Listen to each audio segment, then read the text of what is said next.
BSc का stock अभी करीब 2895 पर ट्रेड हो रहा है। यहाँ से लगभग 4.5% ऊपर इसका ऑल टाइम हाई रेजिस्टेंस 3030 बैठा है। यहीं से गेम शुरू होता है। यहाँ से स्टॉक में प्रॉफिट बुकिंग आने के काफ़ी चांसेस ज़्यादा हैं, इसलिए बिना स्टॉप लॉस के ट्रेड करना एक तरह से सुसाइड है। कम से कम 1 से 2% का स्टॉप लॉस लेकर ही ट्रेड करें।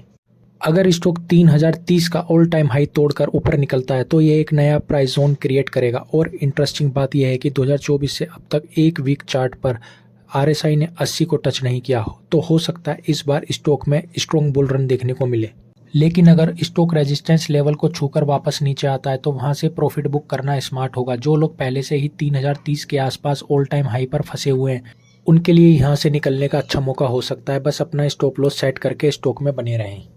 सिंपल सा रूल है, अगर स्टॉक में रैली आती है तो प्रॉफिट का पूरा मजा लीजिए, लेकिन बिना रिस्क मैनेज किए ओवर कॉन्फिडेंस मत लीजिए।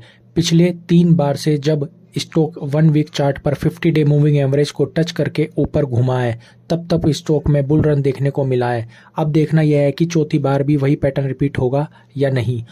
ध्यान रहे, अभी 1 डे चार्ट पर 50 और 200 मूविंग एवरेज से स्टॉक को कोई खास सपोर्ट नहीं मिल रहा, इसीलिए शॉर्ट टर्म में वोलेटिलिटी बढ़ सकती है। फिलहाल स्टॉक सिर्फ सपोर्ट और रेजिस्टेंस के बीच कमाल दिखा रहा है। सही एंट्री एग्जिट करो तो प्रॉफिट ही प्रॉफिट है।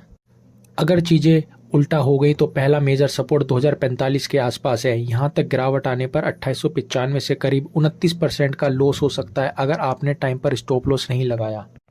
और अगर स्टॉक इस 2045 वाले सपोर्ट को भी तोड़ देता है तो अगला लेवल 1235 के आसपास दिखता है, जहां तक आने पर आपकी लगभग 60% कैपिटल वाइप आउट हो सकती है। सोचिए, 1245 से वापस 3030 तक आने के लिए स्टॉक को करीब 145% बढ़ना पड़ेगा। इसीलिए स्टॉक मार्केट में स्टॉप लॉस ऑप्शनल नहीं, मैंडेटरी होता है।